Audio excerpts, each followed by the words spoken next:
U prošlom videu mogli ste vidjeti kako smo zaokružili našu oranicu sa farmer pletivom i sa tim poslom smo ispunili jedan veliki cilj. Uspjeli smo ograditi oranicu prije kraja godine. Ono što je prije nepuna 2 mjeseca bio samo san, sada je postalo stvarnost. U današnjem videu radimo posljednje radove prije kraja godine i velikog pada temperatura. Danas sadimo sadnice voćki. Prije nego počnemo, pozvao bi vas da se pretplatite na naš Povrtelj kanal i ako vam se sviđa video, stisnite like te na taj način pomognete našem kanalu. Do sada smo posadili sadnice ljeske i to su ujedno bile prve sadnice koje su zasađene na našoj oranici. Iako smo razmišljali o voćkama tek na proljeće, nekako nenadano smo krenuli u sadnju voćaka. Prve na redu su bile šljive, a nakon toga smo posadili još dosta miješanog voća. U biti to su sve voćke čije plodove volimo jesti. Šljive, jabuke, kruške, trešnje, višnje, marelice, breskve i uz to su sve voćke od kojih možemo napraviti naknadni proizvod. Kako volimo raditi i jesti domaće pekmeze, to su sve odlične namirnice za iskoristiti.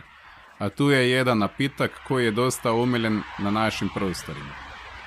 Kako su dani dosta kratki, morali smo se žuriti, tako da sam odmah nakon posla išao na njivu i uz pomoć obitelji u 2 poslijepodneva smo posadili 40 sadnica raznih voćaka. Lijepo mi je provoditi vrijeme na njivi, ali šteta što ovo tmurno vrijeme kvari atmosferu. Zbog toga dajemo sve od sebe da napravimo taj posao i onda na miru čekamo dolazak proljeća. Napravili smo plan, kao i u slučaju lješnjaka, da posadimo voćke u 4 reda. Između reda ostavljamo razmak od 4 metra, dok je razmak između sadnica 3 metra. Čini mi se da će to biti dovoljan razmak, ali tko zna. Vidjet ćemo kroz koju godinu da li smo bili u pravu. Da napomenem, ovo neće biti voćnjak kojim proizvodimo na veliko i nakon toga prodajemo plodove.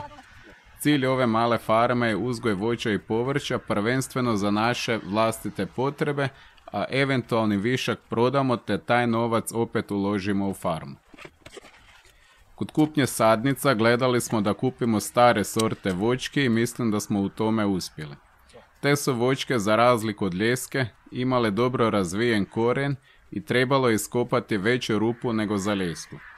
Prvo smo počeli kopati rupe 50 do 60 cm u širinu i nekih pola metra dubine. Ali kad smo dodali gnojivo i sloj zemlje, vidjeli smo da su neki korijeni preveliki, pa smo morali još produbiti neke rupe. Kao što sam rekao, nakon što smo iskopali rupe, dodali smo brikete konjskog i kravljeg gnojiva, dodali sloj zemlje, kako korijen ne bi direktno bio na gnojivu, te onda stavili voćku i zatrpali. Prvi dan smo uspjeli posaditi 20 komada, od toga najviše šljiva prije nego nas je ulovio mrak. Drugi dan smo imali za posaditi još 20 komada. Tu smo malo promijenili taktiku. Dok smo supruga i ja mjerili i postavljali zastavice, tata je počeo kopati. Tako smo dobili malo na vremenu, jer smo prvi dan prvo radili izmjere, te onda počeli kopati. Iako zemlja nije bila na fino obrađena, praktički samo preorana i potanjurana, više manje je bila dosta mekana, pa smo bili dosta brzi pri kopanju rupa. Samo je jedan dio uz ogradu bio izrazito tvrd.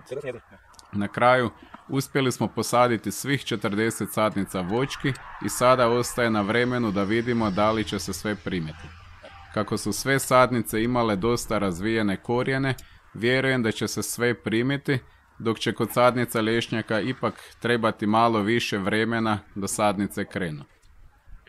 Ako ste izdržali do kraja, nagradite nas sa jednim lajkom, tek toliko da YouTube, a i mnoštvo drugih čuje za nas, i iskreno vam se zahvaljujem na pažnji i potpori koju nam pružate. Do nekog novog videa, lijepo vas pozdravljam. Pozdrav!